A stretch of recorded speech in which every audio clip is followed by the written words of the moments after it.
네, 안녕하세요. 멘탈이 전부다의 철우형입니다. 네, 한 주의 마지막이었던 오늘 미국 증시는 크게 상승하며 마무리되었습니다. 3대 지수가 모두 올랐고 나스닥은 무려 2.7% 가까이 상승하는 초강세를 보였는데요. 무슨 일이 있었을까요? 일단 어제까지의 조정이 예정된 조정 수순이었다는 짐작은 맞았습니다. 그 전까지 증시는 거의 일주일 내내 올랐고 어떻게든 조정이 필요한 상황에서 현재 가장 주목을 받고 있는 고용지표의 발표에 맞춰 조정을 이뤄낸 거죠. 하지만 거의 의도적이었다고 보이는 이 조정이 마무리되자 다시 상승으로 방향을 바꾼 것입니다. 어제 영상에서도 말씀드렸듯 이제 일주일간 주요 경제지표의 발표가 없습니다. 따라서 고용지표 발표와 함께 조정을 마친 어제를 끝으로 다시 안심하고 달릴 준비가 되어 있는 것이죠. 오늘 상승으로 인해 이번 주는 결국 약세를 상당히 만회하며 끝이 났습니다. 다우는 순환매가 이뤄지며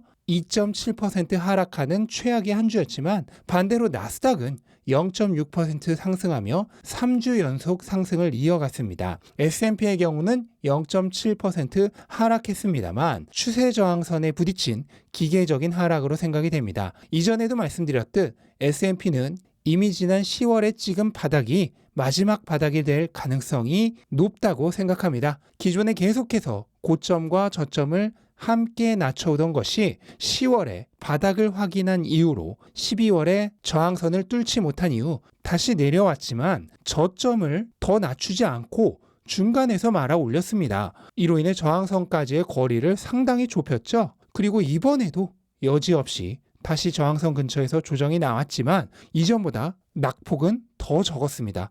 따라서 이번에는 상승 여력이 굉장히 큰 상태죠. 그러니까 위로 올라가는 압력이 굉장히 높은 상태에서 저항선과 다시 마주치기 때문에 뚫어버릴 가능성이 높은 것입니다. 만약 S&P가 다음 주에 추세선을 뚫어버린다면 다우와 마찬가지로 하락 추세를 접고 상승 추세로 전환하게 됩니다. 그리고 S&P가 상승 추세로 전환된다면 미국 주식은 공식적으로 강세장으로 되돌아가는 것이죠. 그럼 그 다음 차례는 누굴까요? 당연히 나스닥이겠죠. 돈은 안전자산부터 몰립니다.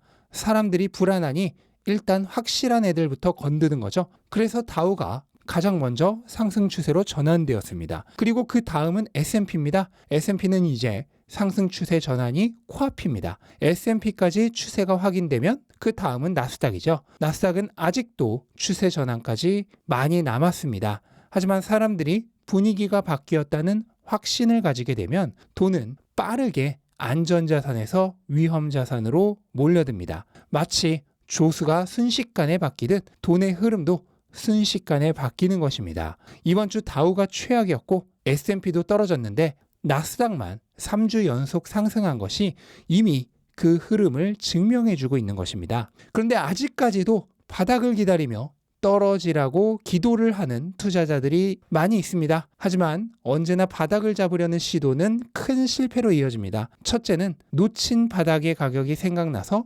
도저히 오른 가격에 다시 사지 못하는 것입니다. 테슬라의 경우 바닥 가격 대비 30%가 올랐는데 바닥 가격을 생각하면 도저히 살 수가 없는 거죠. 따라서 다시 내리라고 저주를 외치는 것입니다. 물론 가끔 그런 사람들의 저주가 통하는 경우도 있습니다. 그렇다면 다행이겠죠. 하지만 더 많은 경우는 최악의 케이스로 흘러갑니다. 내리라고 기도하는 동안 조금 내리는 듯 하다.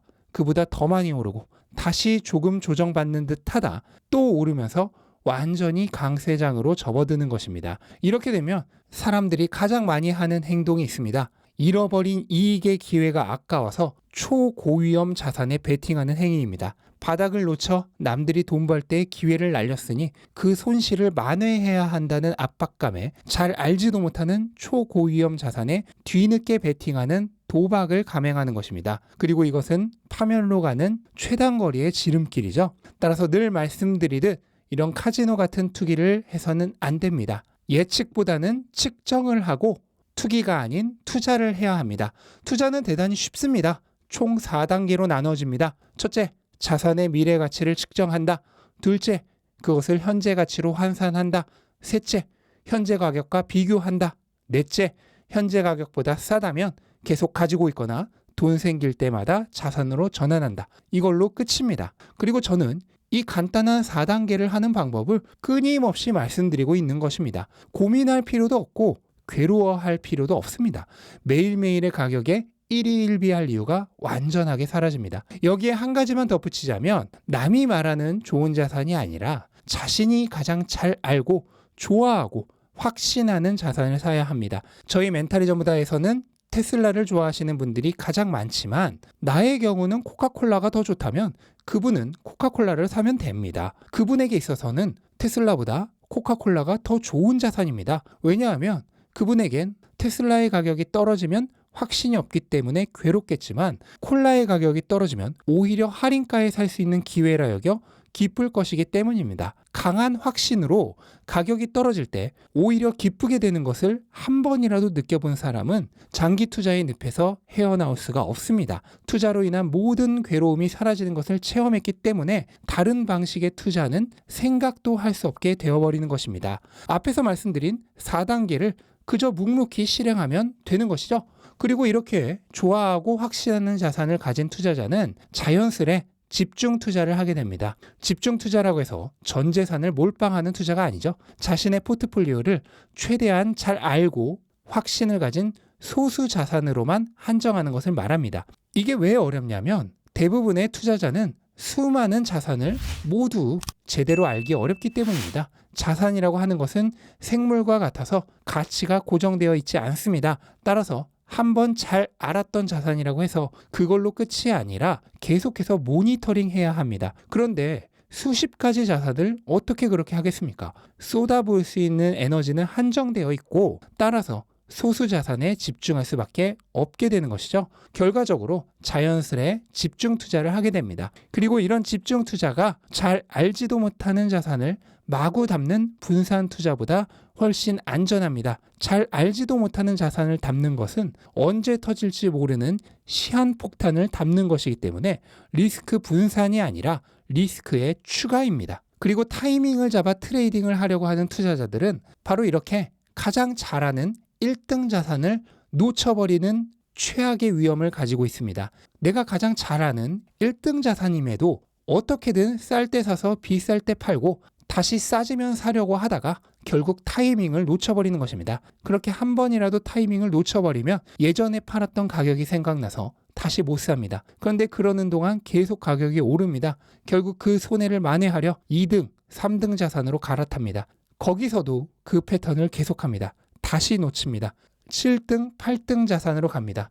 거기서도 놓칩니다. 계속해서 이런 패턴을 반복하다 나중에는 한방 역전을 노리고 초고위험 자산이나 초고위험 레버리지를 합니다. 그리고 그 최후는 너무 비참해서 여기까지만 하겠습니다.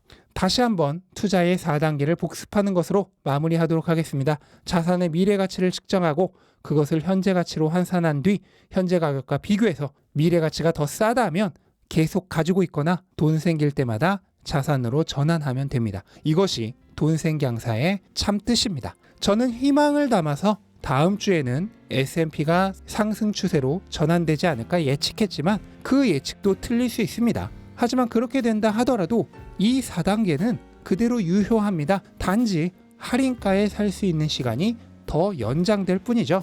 결국 겨울은 가고 봄은 반드시 옵니다. 반드시 올 그 봄이 조금 더 늦게 온다고 해서 슬퍼할 이유가 전혀 없습니다. 자신을 믿고 기다리면 됩니다. 나머지는 시간이 해결해 줄 것입니다. 네, 이제 설 연휴가 시작되었습니다. 고향 내려가시는 분들은 부디 몸 건강히 잘 다녀오시길 바라겠고요. 가족들과 행복한 시간 보내셨으면 좋겠습니다. 그리고 새해 다짐이 작심 3일로 끝나셨던 분들이라면 이번 설을 기해 다시 한번 새로운 마음으로 심기일전해보는 것은 어떨까요? 영상 끝까지 시청해주셔서 감사드리고요. 즐거운 명절 보내시기 바랍니다. 감사합니다.